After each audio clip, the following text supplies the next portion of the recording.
Meus irmãos, que Jesus nos abençoe e que Ele continue a nos trazer, a nos conceder a sua paz.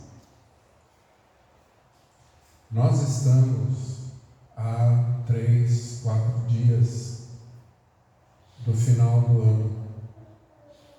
Estamos nos despedindo de 2022 e estamos fazendo votos para 2023. Mas nós sabemos que o dia 1º de janeiro é um dia após o dia 31 de dezembro, simplesmente. Sabemos que o ano novo, de novo, ele não tem muita coisa, porque tudo continua como antes. O ano novo, que nós chamamos ano novo, nada mais é de que, assim como as horas, um período que estabelecemos para que pudéssemos nos situar no tempo e no espaço, para que pudéssemos conduzir as nossas vidas no tempo e no espaço. A vida é uma só. O tempo é uma linha reta que não tem fim e não teve também começo. É criação divina. Mas, para nós, no estágio evolutivo em que nós nos encontramos, para atender às nossas necessidades, é necessário que demarquemos o tempo. Então, fazemos com que o ano que começa, o novo período que começa, seja realmente um ano novo. É nesse espaço, é nesse momento em que nós renovamos as nossas expectativas, que nós fazemos votos de melhoria, que nós alimentamos em nossos corações uma questão muito importante que dá direcionamento à nossa vida, que sustenta os nossos dias, que é a esperança. Ontem, assistindo a um filme chamado A Origem, um fato muito interessante nos chamou a atenção. A protagonista, a heroína, ela teve uma missão, ela foi convocada a uma missão. Deveria salvar o seu povo. Mas ela havia saído do seu clã, renegando o seu clã e deixando a vida de lutadora, de guerreira, para se dedicar à vida nômade e à música. Então, naquele momento que ela recebia essa missão, ela ficou, não desesperada, mas ela ficou apreensiva, porque ela estava sozinha. Como ela iria desenvolver aquela tarefa que pediam a ela que ela desenvolvesse? Proteger o seu povo. E ela tinha um amigo. Conversando com esse amigo, trocando ideias com esse amigo, ela disse, ocorreu-lhe de procurar uma mulher que era sua mestra. Essa mestra é que a havia iniciado no campo das batalhas. Ela que havia ensinado ela a lutar. Então ela iria procurar a sua mestra para que a mestra pudesse, junto com ela, travar essa luta de salvação do seu povo. O amigo então disse a ela, mas você vai atrás da sua mestra, pedir a ela que lhe ajude, vai pedir a ela socorro, mas você desertou do seu clã. Não se esqueça disso. E se você ir até ao para sua morada, ela com certeza vai aproveitar o momento para te matar. Ela vai te matar. A guerreira então disse a ele: pode ser, há uma grande possibilidade de que isso aconteça, mas é a minha única esperança. É a única esperança que eu tenho.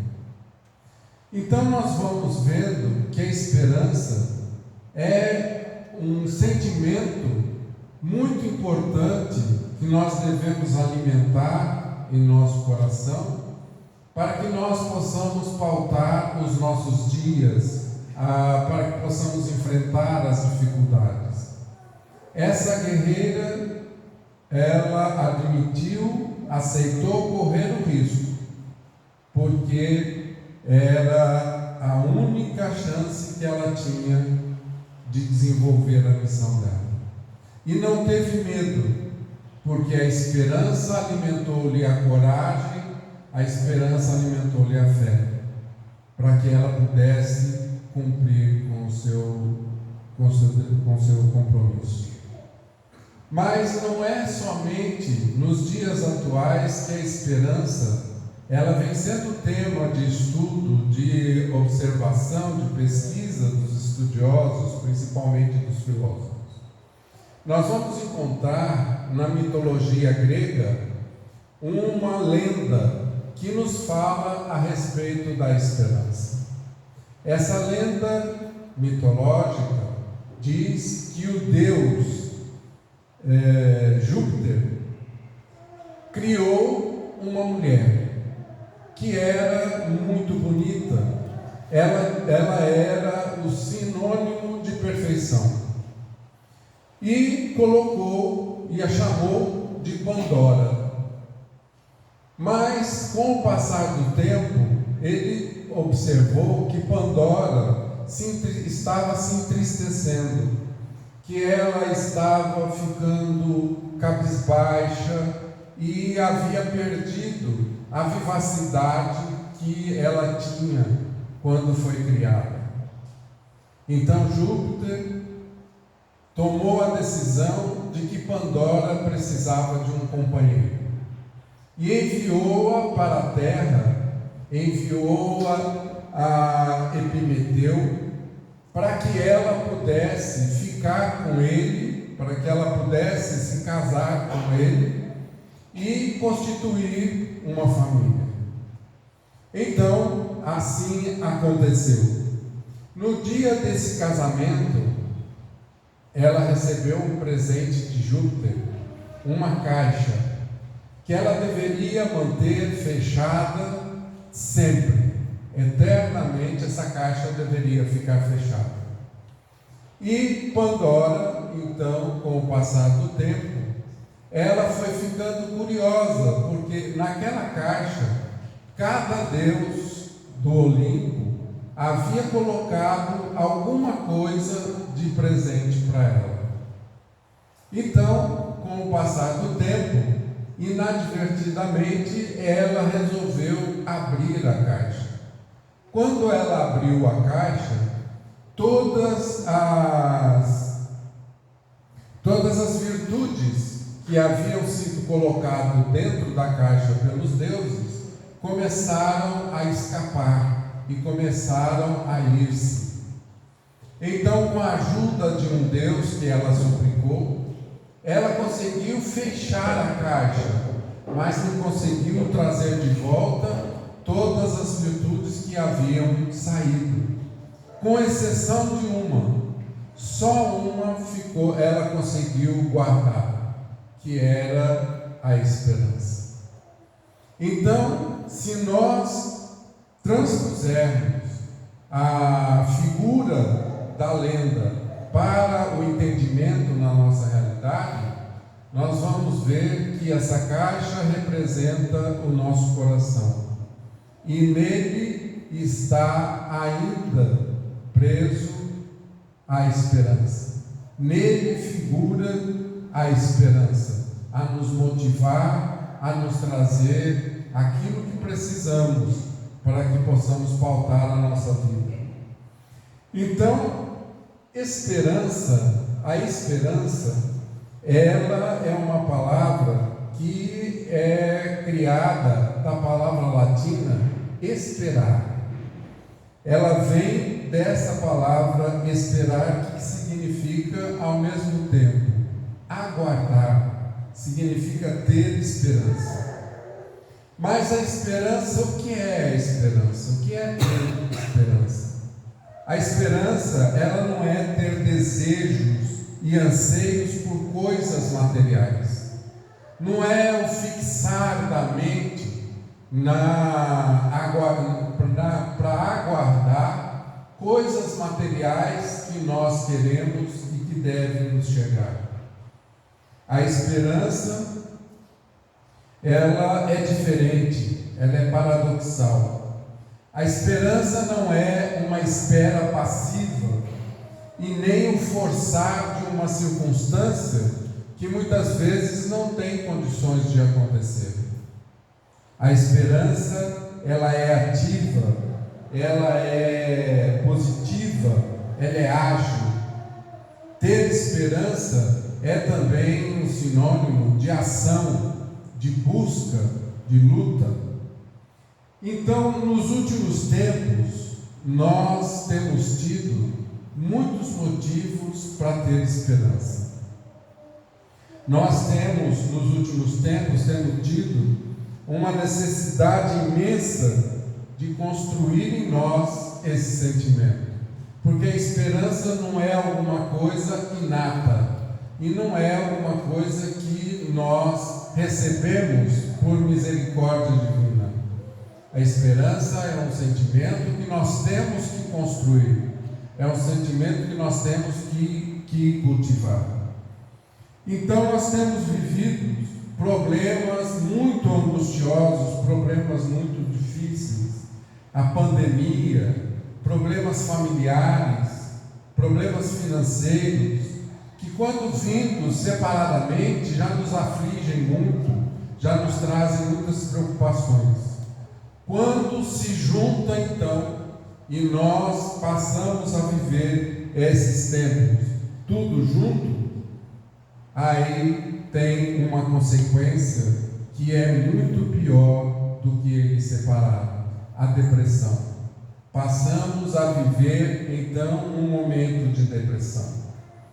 Então daí a necessidade de acalentarmos em nossos corações a esperança, para que nós consigamos transpor essas dificuldades que a vida nos apresenta.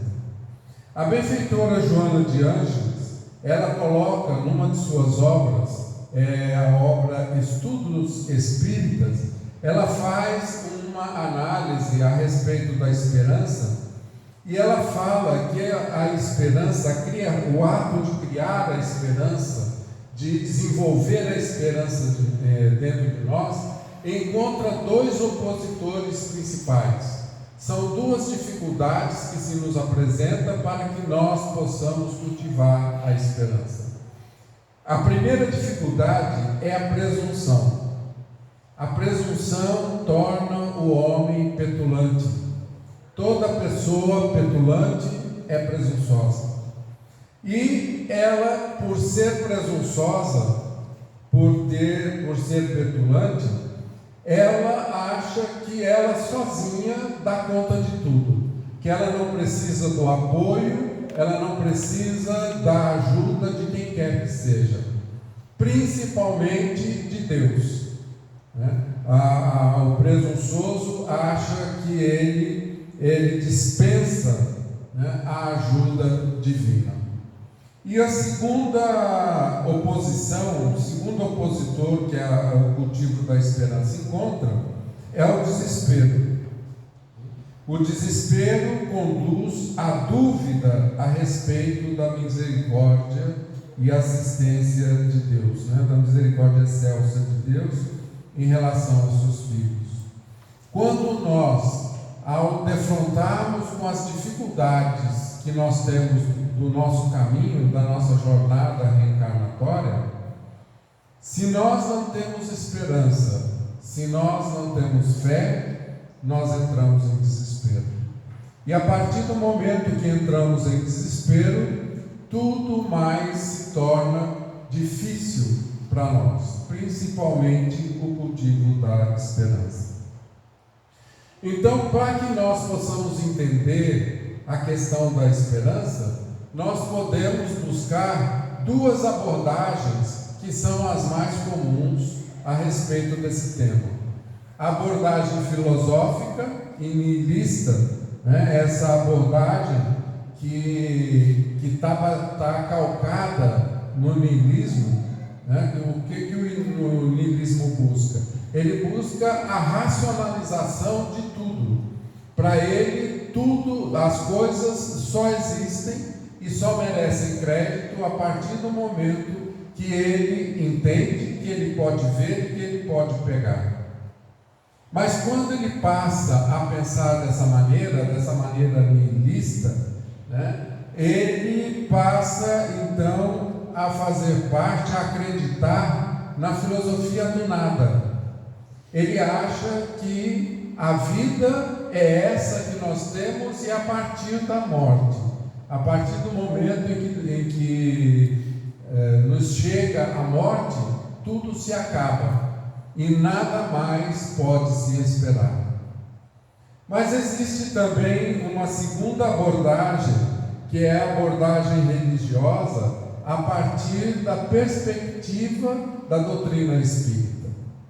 Essa abordagem nos fala, a abordagem espírita, ela nos dá uma dimensão realista da vida futura.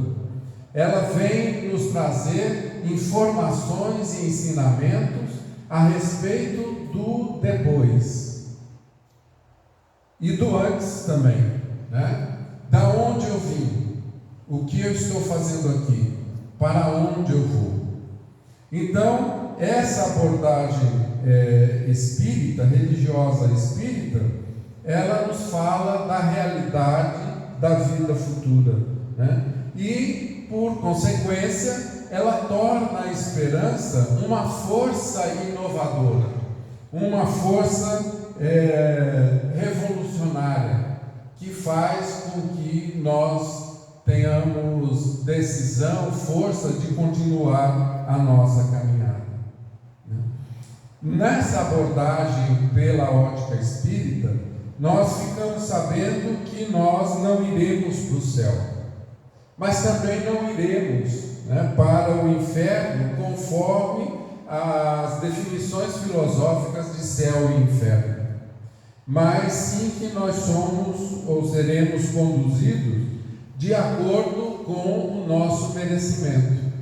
Estaremos depois da desencarnação, nós estaremos conforme o nosso merecimento. Aliás, Jesus no Evangelho já esclarecia isso para nós quando ele dizia: a cada um segundo a sua obra, a cada um segundo a construção que fez, segundo as obras que traçou. Então, desta forma, o Espiritismo nos leva a uma compreensão melhor da esperança. Não aquela esperança que muitas vezes é entendida, aquela esperança do dolce far niente, que é a esperança do eu quero isso, eu quero aquilo, sento e cruzo os braços. Essa não é essa a esperança que o Espiritismo coloca, mas sim aquela de que nós seremos recompensados de acordo com o bem ou o mal que tivermos feito ao nosso próximo. Nessa questão da esperança, como eu vou construir a esperança dentro de mim? Como é que eu faço para trazer a esperança dentro de mim? Para que nós consigamos responder essa pergunta, essa questão, é muito importante que nós atentemos para o aspecto espiritual da nossa vida, que a doutrina espírita nos coloca. Ela nos fala, é necessário que nós atentemos, que a doutrina nos explica que antes de nascermos, um grupo de espíritos ou um espírito, né, que nos ama, que se interessam por nós, pelo nosso crescimento, ele assume o compromisso na vida espiritual de nos guiar, de estar conosco nessa jornada que nós vamos empreender. E muitas vezes esse espírito, ele não fica conosco só durante a nossa vida de encarnado, mas prossegue muitas vezes nos auxiliando, nos orientando na própria vida espiritual. E é importante também que nós nos lembremos de que não é só esse espírito específico que nós chamamos de anjos de guarda, né, que ficam ou se dispõem a nos ajudar, mas também tem os espíritos amigos, tem os espíritos protetores, tem os espíritos familiares que se interessam por nós e pela nossa jornada, né? Isso significa que não significa que o nosso dia a dia nós estaremos isentos de problemas e de dificuldades. Nós temos dificuldades que trazemos do ontem, das nossas encarnações passadas. Nós temos dificuldades que enfrentamos do hoje, consequência das nossas atitudes de hoje. Aliás, a maioria dos nossos problemas tem origem não na vida passada, mas na vida presente, das coisas erradas, equivocadas que nós fazemos a opção na vida presente, né? Então,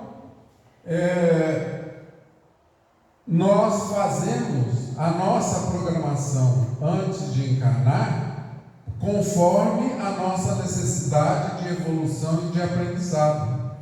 Nós nos propomos a submeter a certas dificuldades para que nós possamos evoluir. Mas não é de hoje que nós enfrentamos problemas. Muitas vezes nós tememos, nós ficamos apavorados, desesperados com problemas que nos acontecem hoje. Mas nós já enfrentamos muitas dificuldades. As nossas experiências, mesmo em vidas passadas, vêm de experiências de muitas dificuldades. A humanidade já viveu muitos tormentos, né? Muitos tempos difíceis, e o mundo espiritual sempre se movimentou na busca de nos auxiliar. Ele sempre buscou nos proteger e nos conduzir de uma forma muito intensa e de uma forma muito presente, né? Nós já tivemos a dificuldade da Primeira Guerra Mundial, tivemos as dificuldades da Segunda Guerra Mundial, tivemos dificuldades de pandemias horríveis pelas quais nós já passamos, a peste negra, a gripe espanhola. São dificuldades que já enfrentamos, né, e que continuamos ainda dentro da vida. Essas dificuldades ceifou a vida de milhões de pessoas, né? E nós nunca ficamos abandonados pelos amigos espirituais. Muitas vezes quando nós falamos que temos o nosso anjo de guarda, que Deus nos protege, que Deus está presente em nossa vida, em nosso caminho, é muito comum nós nos depararmos com uma pergunta muito interessante de quem não tem muita intimidade com essa questão espiritual. Ele diz assim: então por que é que esses espíritos permitem que essas coisas aconteçam? Por que ele deixa que essas coisas aconteçam? Eles não estão aí para nos proteger, não estão aí para nos guiar. Deus não é bom, Deus não é justo. Então por que ele deixa que essas coisas aconteçam? É porque eles respeitam o nosso livre-arbítrio. Deus, quando nos dá a oportunidade de encarnação, Ele coloca em nossas mãos todos os apetrechos tudo aquilo que nós precisaremos para desenvolvermos espiritual e intelectualmente. Mas a decisão no uso desses recursos é nosso. Nós é que sabemos como usar e se queremos usar. É o respeito ao nosso livre-arbítrio, né? Então, em todos os momentos que esses espíritos estão a nos ajudar, eles procuram transformar esses momentos difíceis em aprendizado. Eles procuram fazer com que esses momentos não se percam, que não sejam eventos que não tragam nada em nosso benefício, e faz com que eles se tornem para nós uma lição.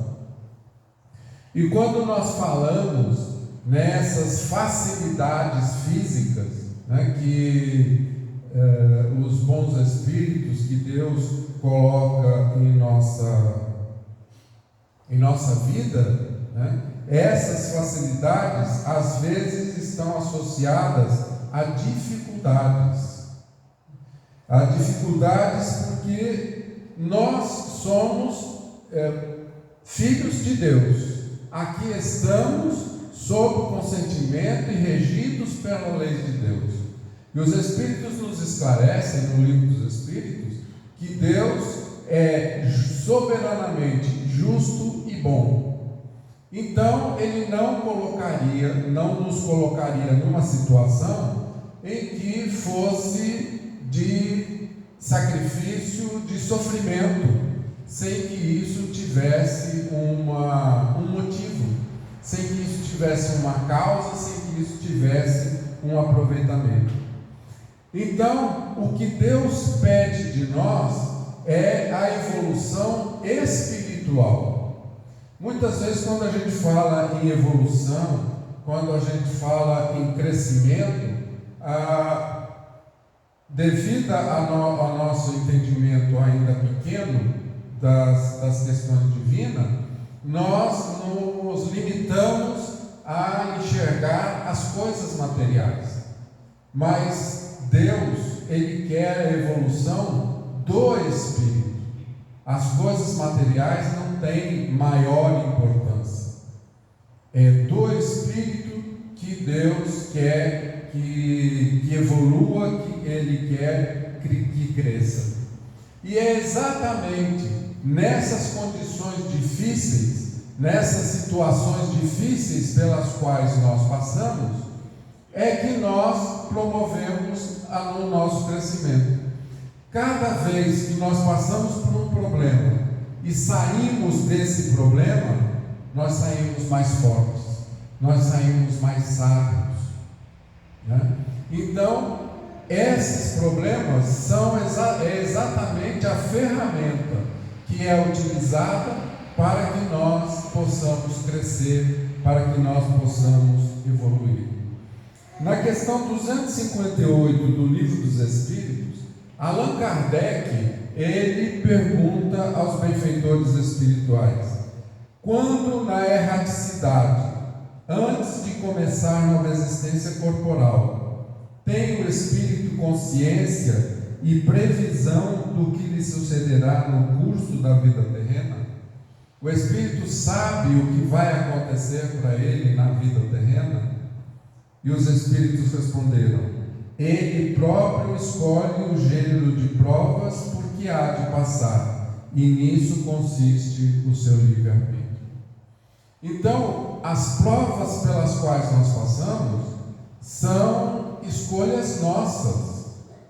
Quando nós vamos reencarnar, nós vemos a área que precisamos educar, aquilo que precisamos aprender, e a partir daí nós pedimos a situação que nos favoreça esse aprendizado e essa educação espiritual. Aí a pessoa diz assim: mas não é possível que eu tenha pedido para Deus para passar por essa desgraça toda que eu estou passando. Não é possível que eu tenha feito isso, eu não acredito. é que enquanto na vida espiritual nós temos uma visão muito diferente da vida material.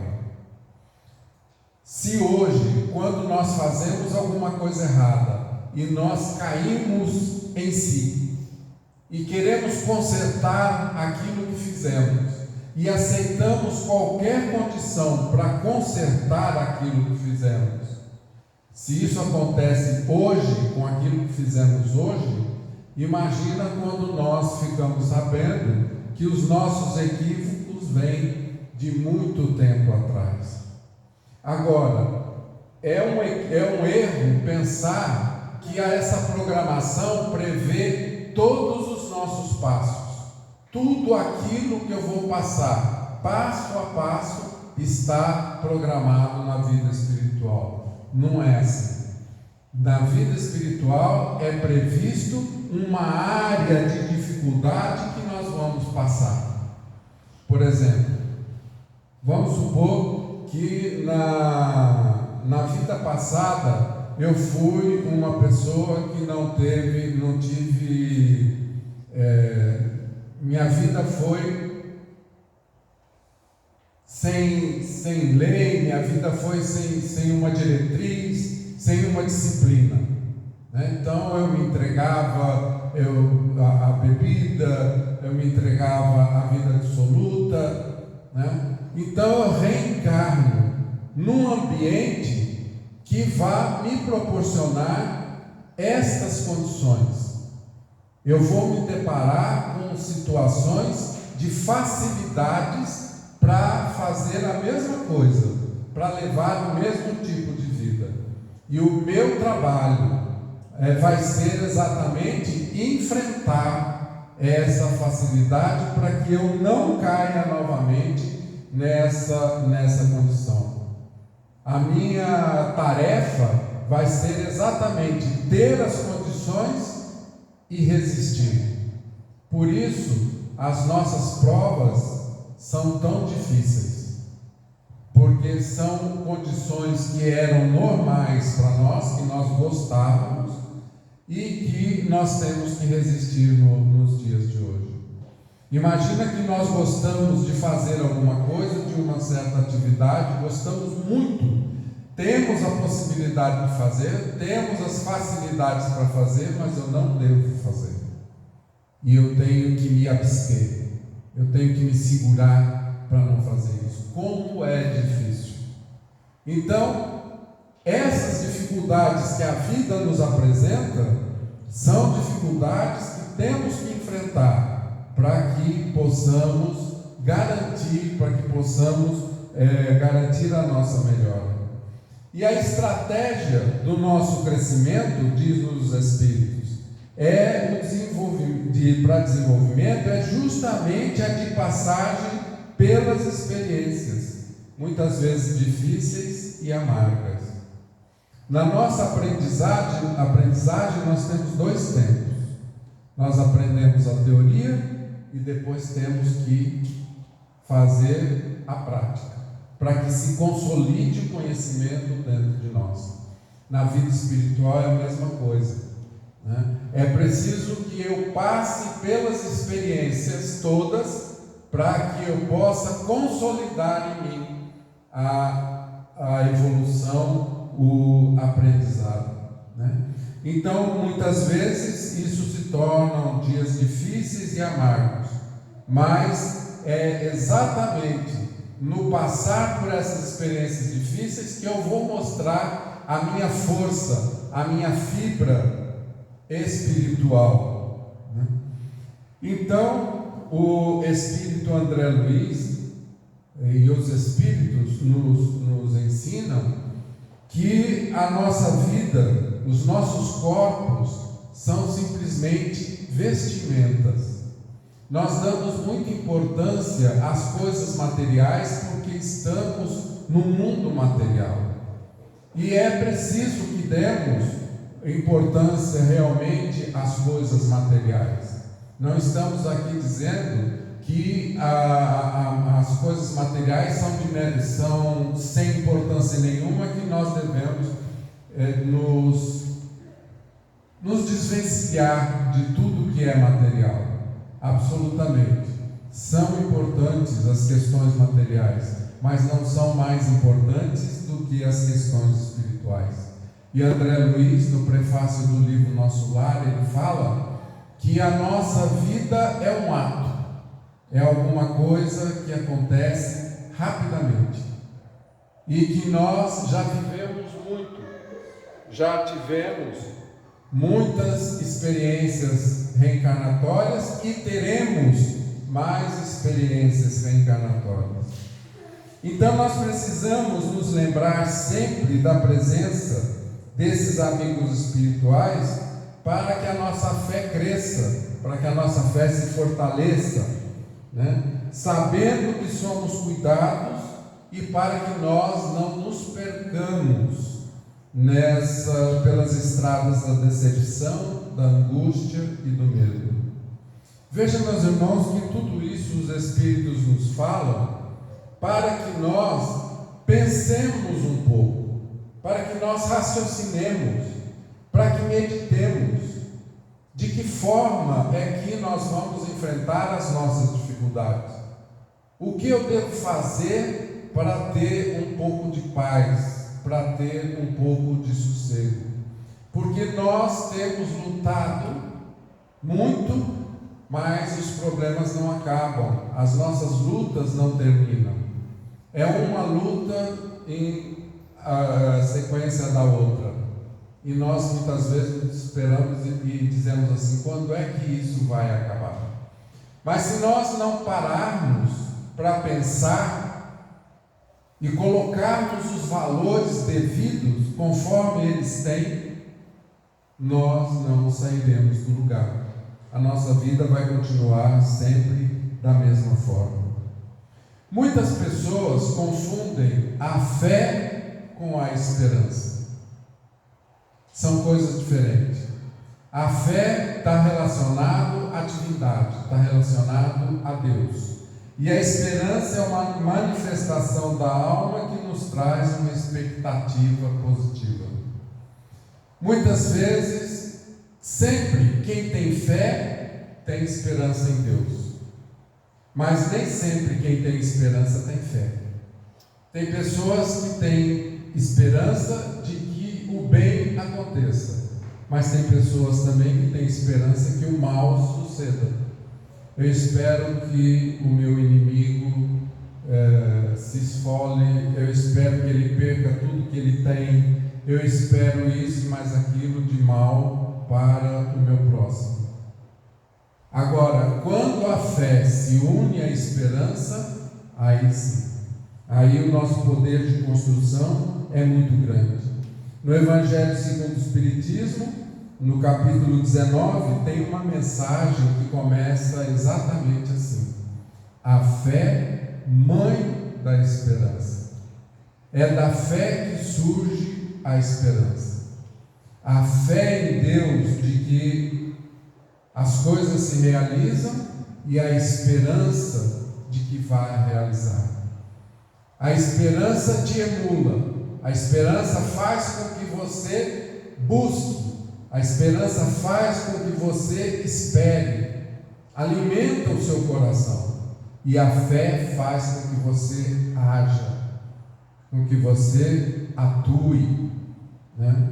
A falta de esperança, quando nós tiramos do homem a fé e a esperança, nós produzimos nele a ansiedade. A pessoa ansiosa é aquela que não tem perspectiva nenhuma, não tem perspectiva de esperança, não tem esperança e não nutre a fé. Tem um grande escritor norte-americano, Mark Twain.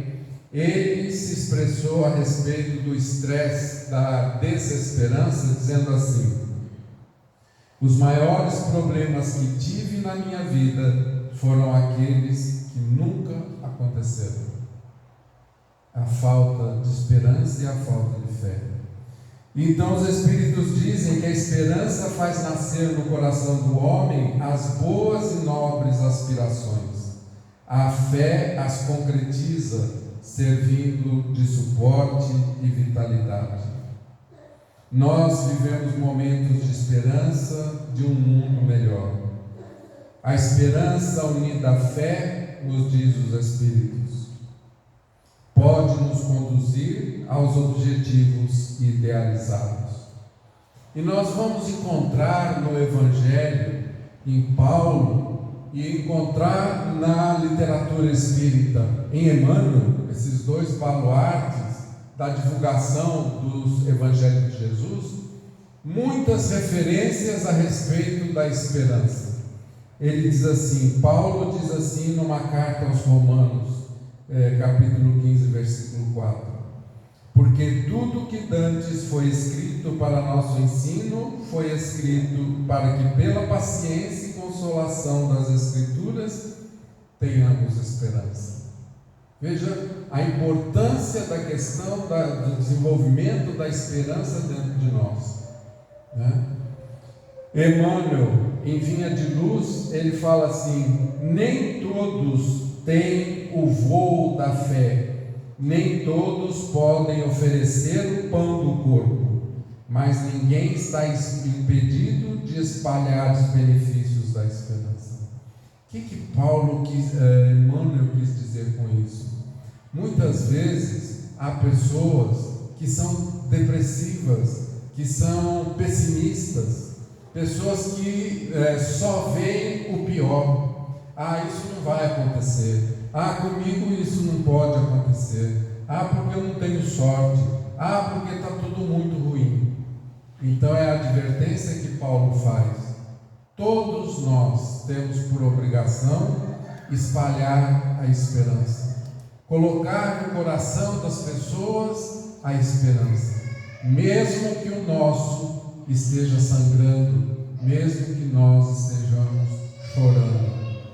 E Paulo diz assim em Hebreus: e assim esperando, com paciência alcançou a promessa. E Emmanuel diz: quando, pois, te encontrares em luta intensa, recorda que o Senhor te conduziu a semelhante posição de sacrifício, considerando a probabilidade da tua exaltação.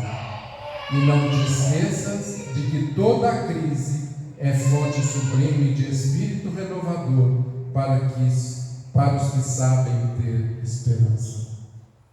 Paulo nos recomenda que nós devemos saber olhar, saber fazer a leitura das coisas que nos acontecem. Quando o pior nos acontece, nós só vemos a desgraça. Mas tudo, conforme Paulo diz, tudo o que nos acontece é para o nosso crescimento, é para a nossa melhoria. Então, meus irmãos, Joana de Ângeles, ela diz assim para nós: esse é o objetivo da existência. O que precisamos é apenas sintonizar com o mais alto, orar com mais frequência e não perder a sintonia e a certeza de que Deus está na direção de todas as coisas. Precisamos abrir espaço para a esperança em nossos corações. Enquanto o mundo estruge em alucinações e o aliciamento, a desordem rompe assustador, adicionando sofrimentos recentes, querendo nos fazer crer que estamos abandonados no mundo, a esperança luariza nossos espíritos, conclamando a paz, ao amor e ao dever. Assim, de posse dessa virtude, a esperança, esqueçamos-nos momentaneamente das dores, dos sacrifícios, das doenças, das dificuldades e lembremos-nos somente da felicidade regida pela paz e tranquilidade de nossas tensões. É necessário pensar no bem, falar no bem, viver o bem, a fim de que ele se consolide em nossa estrutura mental. Assim, meus irmãos, nós sabemos que 2023 não é um ano novo, não é um tempo novo, é o mesmo tempo. mas é um momento em que nós podemos parar e decidir a construir dentro de nossos corações a esperança de que, por pior que a vida esteja, ela está sob o comando de Deus. Por maior que sejam as nossas dificuldades, isso também passará. E chegará o dia em que na nossa vida luarizará a paz, o amor, a tolerância, a concórdia. Basta que tenhamos esperança. Nesse ano que chega, que nós possamos ter muita esperança em nossos corações e que possamos ter coragem, forças, energias nos inspiradas por Jesus, pelos bons Espíritos, para que possamos ter o discernimento de saber o que devemos fazer da nossa vida e que possamos levar a todos aqueles que nos rodeiam um pouco de paz, serenidade e de amor, mesmo que os nossos corações careçam de todos esses sentimentos. Muita paz a todos nós e que Jesus nos abençoe. Vamos orar.